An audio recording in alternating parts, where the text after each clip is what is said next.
All right, everyone, welcome back to Apocalypse Movies. My name is Jake Berlin, and I am joined today by Keith Barnes, who is sitting directly across from me, and welcoming back to the Apocalypse team, we have Gio Ramos, our resident DC guy, who may not be a DC guy no longer. We'll see. But he is back. We're here to talk Shazam spoilers. Obviously, you know that by the title of the video.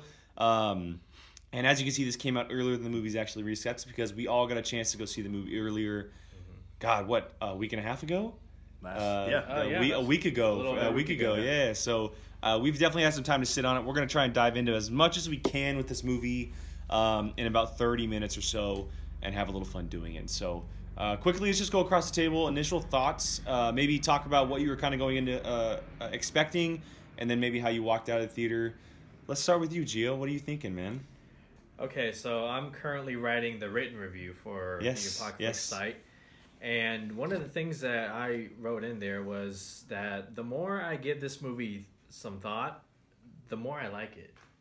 Okay, I do like this movie. I think it's a good, fun That's movie. interesting because you came out of the theater and you were like, you had this bizarre look on your face. Like, you didn't really know what to think of it. Well, because, like, okay, all right, full disclosure, I am a big fan of the DC universe, even before Warner Brothers made this tonal shift.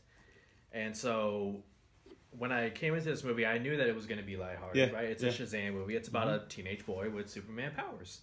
So this movie was going to be lighthearted, but I don't know. It's just when I came out of the theater, I was wondering, like, is it too kid? Is it too cheesy at times, you know? And then I started thinking about it more and more, and about what the character, what was presented on screen with the Shazam character, and I found myself liking it more and more. I love what David Sandberg did. He took a character who's very much, you know, in the realm of, you know, Superman, but kid, you know, like somewhere along the lines of Big, right, with Tom Hanks. Very much so. Yeah, and delivered a very heartfelt movie about a child and what it means to be in a family, to know the true meaning of, you know, family, and also becoming a hero. So I gotta say, I really like this movie. Keith? Agreed. Yeah, definitely. I loved it. I loved it a lot. I came out. I think you were the one who was like buzzing the most coming out of the theater. Yeah, and you know, there's reasons. I probably loved it more than others, but yeah, this, like, the family stuff for me was the biggest thing. And like, it was just funny, like you would expect. Zachary Levi, who, you know, we've seen him in the other as Fandral in the Thor movies. So it was weird, and obviously on TV as Chuck. So we knew he's he had the charisma to right. do it. Yeah, he could definitely do it.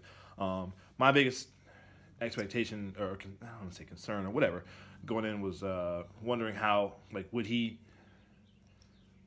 match the kid? Like, would the performances of him match the younger actor? What's his name again? Jack Dylan Glazer. Jack Dylan Glazer, yeah. And I think he did. I think there's some times where maybe, I don't know, I wouldn't say he overdid it, but it was like, he kind of was like... it was a little over the top at times. Over the top, like, he's definitely trying to show, I'm an adult, but I'm a kid still, so I'm you know, but I mean, I think it overall, it didn't necessarily take away. I mean, it worked, you know, but yeah, it was a little over top sometimes. But I thought he was great, and he sold it. He's perfect for the role. Yeah, he definitely was, and that made everything. And again, like I said, the family aspect, story, and that made it all work for me. So if there are any negatives, if any, I really don't have any.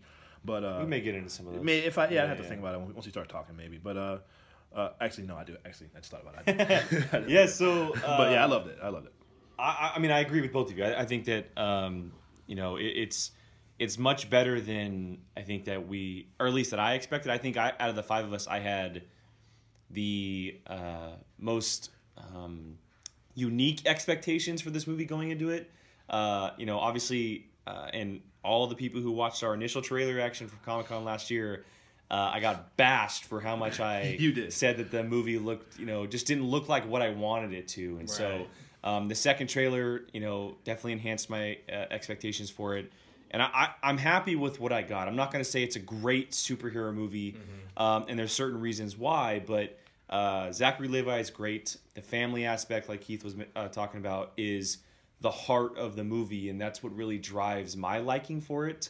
We got a decent villain who, and Mark Strong is great in every role he plays, but and we saw that in a terrible Green Lantern movie, but he played a really good role for a character that just feels like we've seen before in movies, but he brought something different to it, which is very exciting as well. And you mentioned David Sandberg. He's a great filmmaker.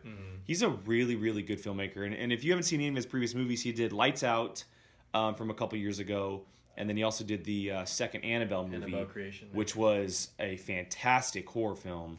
And so he's definitely got some good stuff coming for him in the future. But overall, I mean, we all liked it a lot, and there's definitely reasons why. Is there anything, now that we're past the initial reactions and everything, what's the first big thing that we really want to talk about, dive into, spoilerish, anything that really comes to mind when you first think, okay, what is the reason why I like Shazam so much? I think it starts with the main characters of Billy Batson and Shazam, and I think it was no easy task for David Sandberg to pull these two actors and say, look, make them the same person. You guys are playing the same person, okay? So even though you have a Superman suit on, you need to pretty much be on set every day for when, what's his name, Dylan? Jack Dylan Glazer is his best friend, but the main kid is Asher Angel. Asher Angel. Yeah. And I just think that for what was asked, I thought that they delivered. Yeah. I thought the credit should definitely go to all three of them equally. So I think it starts with them two. We don't see them on screen at all, but you can tell that from the way that they act in separate scenes. The chemistry between those two offset. Without even seeing it, you could tell it's there, right? Because they do act very similar. Yeah. It's the first. It may be the first time that it's ever asked of someone, and maybe the last time with this specific character. They did do a really good job. And Asher Angel's a Disney Channel kid. You didn't really know what to expect from him. Zachary Levi, we've seen him on TV. We saw him in a small role in the Thor movies, and so we didn't really know what to expect from him. But they were both born for the role, and it worked out in their favor big time. Yeah, I definitely agree. You can tell that the two worked together, similar to excuse me. I recently showed my kids the movie. You brought up Big, which they reference in this movie very cleverly, which I thought was very funny. But I read that they shot a lot of the scenes. They had Tom Hanks shoot all the scenes, all the kids scenes. And then he followed. Yeah, and they had the kids shoot all the Tom Hanks scenes, and they just had Tom Hanks and they had him watch. They had each other watch. Wow, that's cool. That's cool. I wouldn't be surprised if they did that here. And I wonder if that's something they did. I wouldn't be surprised if they did the same thing. Yeah. So I thought that, just like I said, it was very well done. Like I said, there are moments where it was a little bit too. Hey, I'm a kid still, but I'm an adult, but I'm a kid. But I thought it worked. The villain was fine. It's one of those where.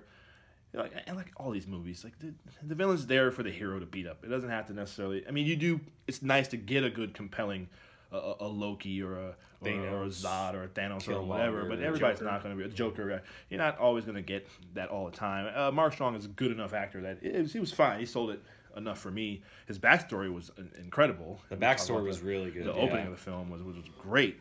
I really enjoyed that. But it worked. It was fine. Any criticism, like I said, I don't think it would necessarily be that. But what did we think of the Seven Sins? That was the way they formed. That was interesting. That was like that whole animation and everything. Yeah. Did we like that?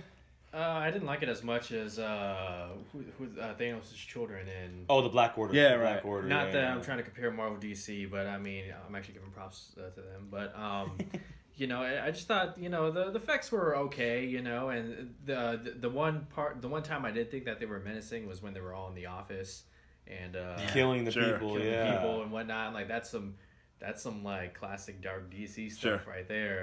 One of them got thrown out the window. The brother. Well, Mark Strong threw him out the window, and and the rest of them. And you knew from get go they weren't holding back. It was a kid movie. It was a PG-13 movie, but they weren't going to hold back. And one of the Seven Sins ate one of the people, and they didn't show it on camera, him dying, but we saw it happen. And so that's a part of the reason also why I think I enjoyed the movie so much is even though it was this family-friendly kid PG-13 superhero movie, there are also some very dark moments in the movie as well, which is what we tend to like in comic book movies because it differentiates it from the comic book itself. And it's not always rainbows and sunshine and stuff. And there's moments of darkness in there, even though it's a very, very lighthearted movie. Well, yeah, I mean, in these comic book movies, you want to make it feel like the hero is actually in some kind of danger, right? Mm-hmm. You don't want to make it too, I guess, PG rated, mm-hmm. right? And what was I going to say? David Sandberg. Yeah. You know, you can definitely see that his horror background came into it a little bit. Yeah, with those definitely. When it has to deliver, and that's why I think it's such a good thing when these directors from different genres are able to step in, and deliver on that. James Wan with Aquaman. We have the Russo brothers over at Marvel. Mm-hmm. It definitely shows on a constant basis. Oh yes. Was the Doctor Strange director too? Scott Derrickson, horror guy, and he brings a lot of horror elements into that, which fits perfectly. Mm-hmm. What did we think about the comedic moments in this movie? Because for me, this is the biggest weakness in the movie, specifically because all of the big comedy moments were shown in trailers.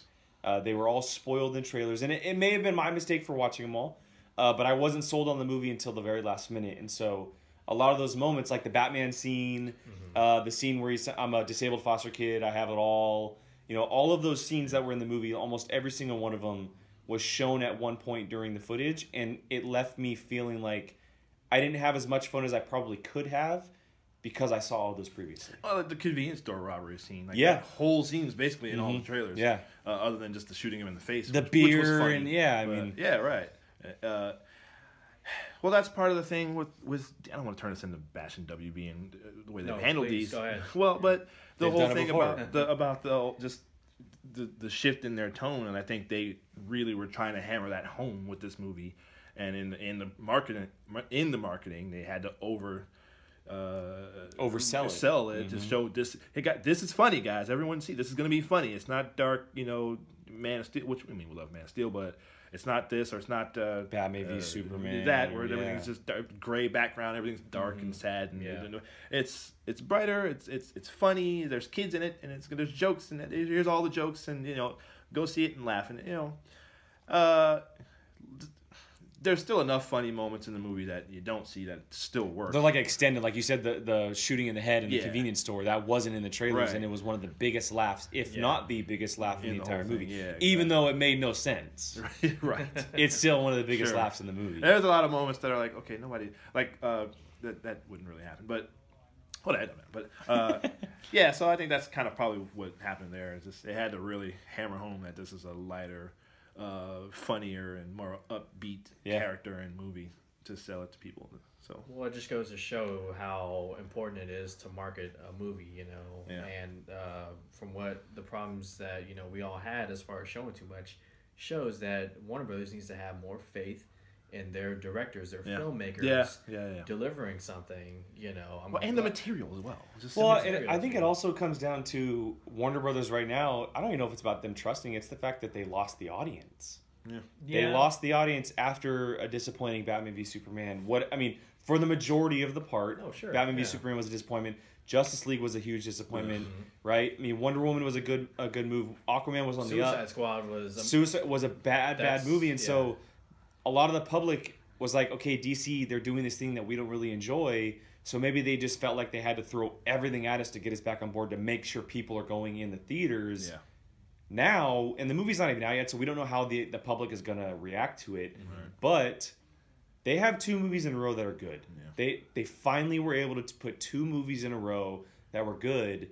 Whether or not that happens with Joker on later this year, and then Wonder Woman 2 next year, right, and then the planned Aquaman that is coming as well, and the solo Batman movie, that's far in the future. Yeah. If this movie crushes and audiences do like it, like we all expect it to, they may have the chance of holding back in the future, which would be really nice for us all. Yeah. Now that doesn't mean, Warner Brothers, that you turn every movie into a Shazam-like movie. Okay. Exactly. Different characters, get to know your source material. Yeah, I mean, I mean, and everyone doesn't want to say this, but they can take pointers from what Marvel does. I mean, they have the Ant-Man franchise, which is very similar to Shazam.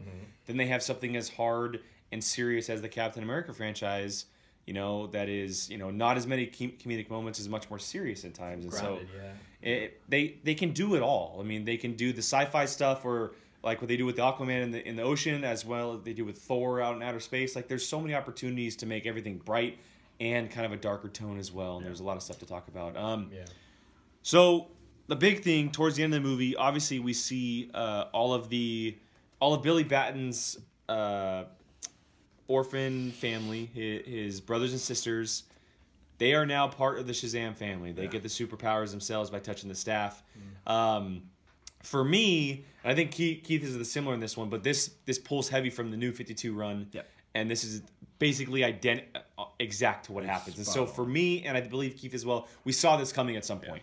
It felt like it had to be in there for it to be a real Shazam movie. Do you have any prior knowledge to this, and did you like that this happened? I mean, I've seen photos of like different Shazams, right? But I didn't know that they were going to do this. So when I saw it on screen, and maybe the average viewer will feel the same way, they were a little bit thrown off. They were like, whoa, okay. Like, is this an oversaturation of Superman? Come on now. Everyone's a Shazam now. So I don't know. I really don't know how I feel about it. I mean, it's already done, you know. So I don't. Do you think part of that is because it takes away from Billy Batson being Shazam? I feel like it. Yeah, because we're talking about a solo origin movie here. You know, maybe do that in the sequel. You know, to kind of throw everything out there all at once is a little bit too much. You know, and for at least for myself, I kind of felt that way. You know, and it's unclear to me like who has what powers. Like they all have one solo power, but they're all bullet immunity. But then they're all. I mean, we don't know about the whole bullet immunity thing. We don't know which one is that. I don't think they can all fly. I think maybe one of them can fly. So Jack Dylan Glazer's character, his character can fly. Who was Adam? Adam Brody. Adam Brody, yeah. The little girl has super speed. She's played by Megan Good. Megan Good, yeah. Which was a surprise to play her. I did not know. Wow. And then so the older sister. I think the older sister is the one who has the super strength and bullet immunity. She seems like she was the one because she wasn't really doing anything other than fighting them, which would make sense. Like maybe she is like powerful that way. The older brother, he had super strength because he was holding up the Ferris wheel.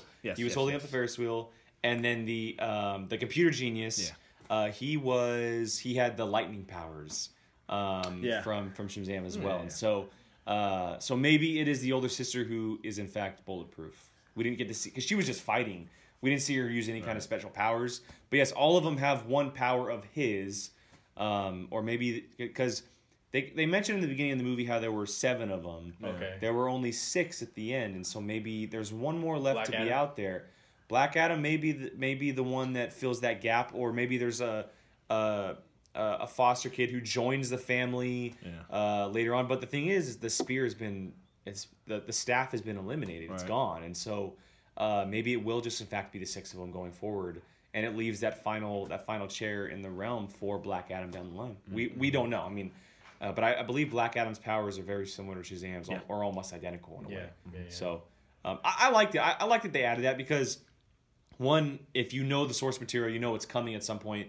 But two, they don't know if they're getting a sequel, and they would have never been able to do that, and so it makes sense for them to kind of throw it, and maybe audiences are going to react really, really well to it, and they're going to be like, wow, that's kind of cool. Like, they all are very similar but different at the same time. So, that's unfortunate. We have to, I guess, wait for see the financial turnout to see if they'll get a sequel. Hopefully it'll do well enough that it does. Like you said, I in the New 52, as soon as they started introducing each of the kids, I was like, oh, they're going to do all this. Kids. I didn't know it would be in the movie, though. I just was thinking somewhere down the line.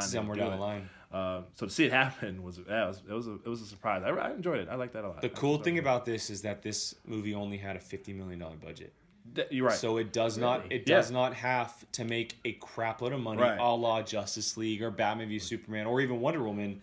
This movie could be like Deadpool. $100 million at the domestic box office and be a success, and then make money over international and cover its marketing, and it'd be totally fine. It's exactly like you were saying, Deadpool. It's a Deadpool scenario for Warner Brothers, which is a really good thing going forward. That's the way to do it. Yeah. And it turns out, I mean, we haven't said anything bad about the effects. The effects worked out really good enough. There's a lot of practical stuff going on in the movie. Yeah. I will say that the suit and his muscles are a little ridiculous at times. Agree. And I know that there was a backlash about a year ago about a lot of fans coming out and complaining about his muscles being too big and how it was fake, and they were saying that it's actually Levi in the suit. Right. I understand that he beefed up for the role, but there's no way he beefed up that much. Not that. Yeah, There's no way he They beefed made up. it too big. You see in the neck. He looks like Thor up top. Right. But he looks like a human down below. Yeah. You know what I mean? It's like it doesn't really correlate. And I understand that's what they're going for. And if you would have came out and said, yeah, like we had to add a little bit to him, it's a Batman Superman or Batman situation. We had a little to him, but nobody would have backlashed it if they came out and said that. But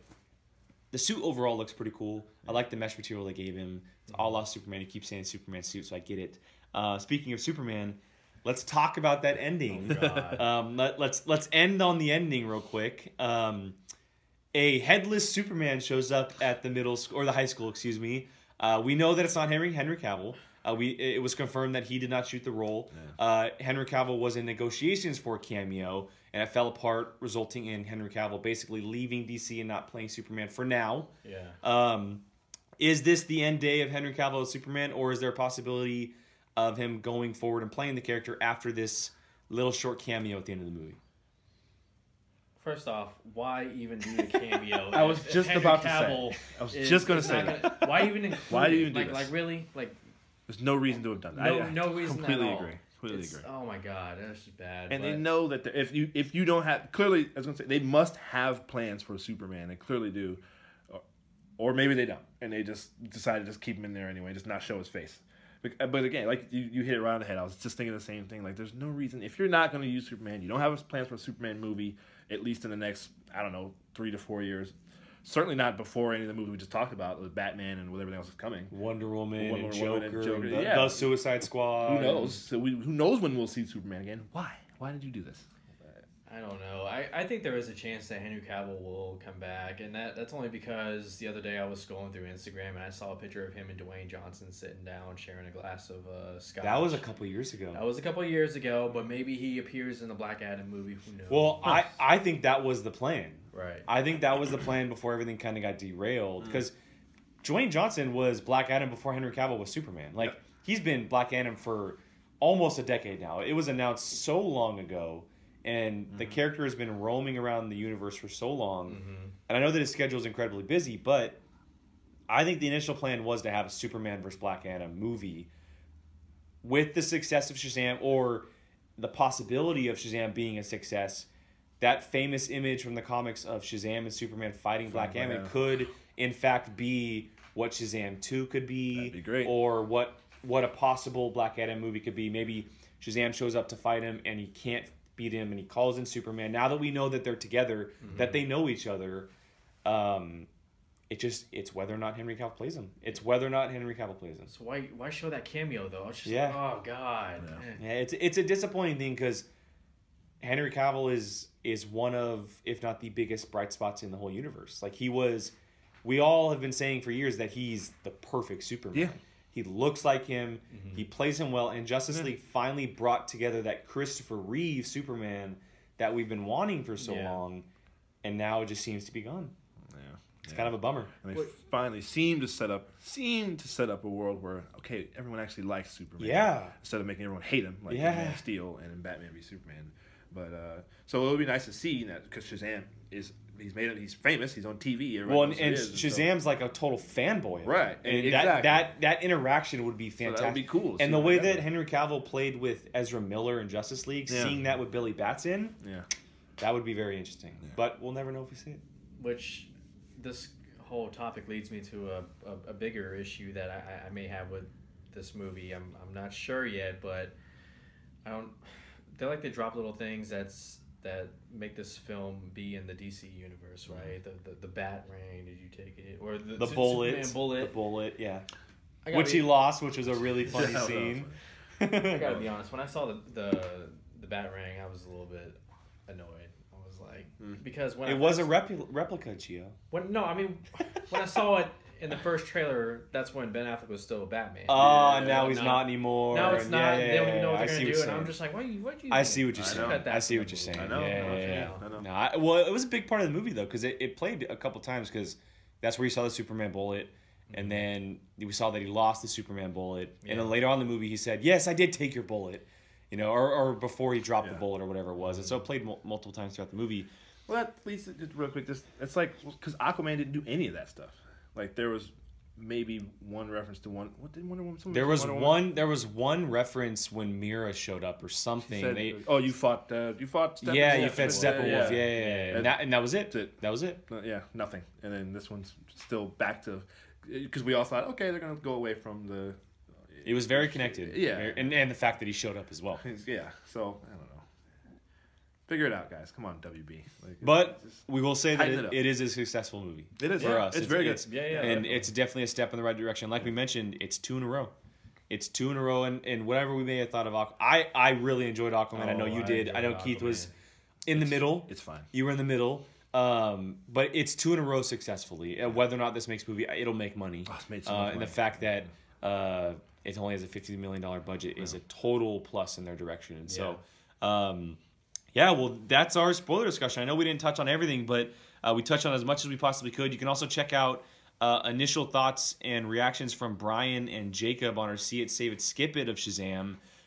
Just a non-spoiler review and 3 reasons why they think you should either see it, save it, or skip it. Go and check that out as well on the channel.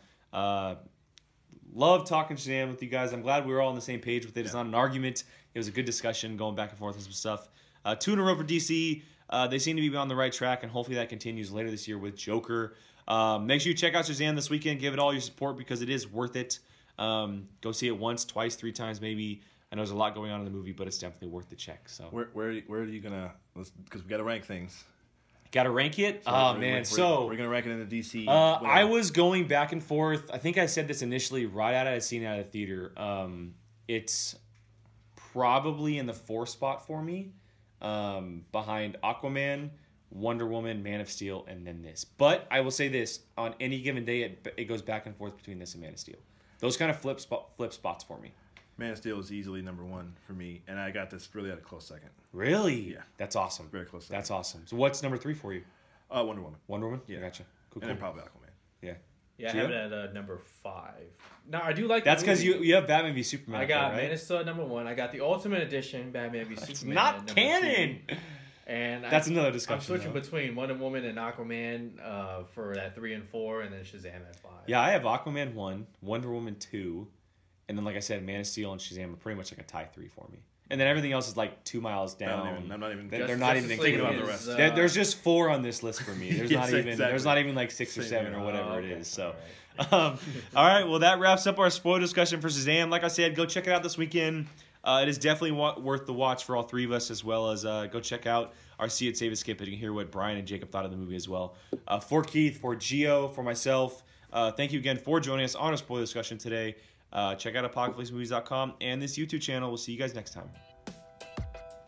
Hey everyone, Jacob Bartley here. Thanks for watching. If you want to check out something similar from Apocalypse Movies, click this video up here. You want something a little bit different? Check out this video down here. If you haven't done so, please subscribe to Apocalypse Movies and let us know your thoughts in the comments section. We always love to hear from you. Thanks for watching.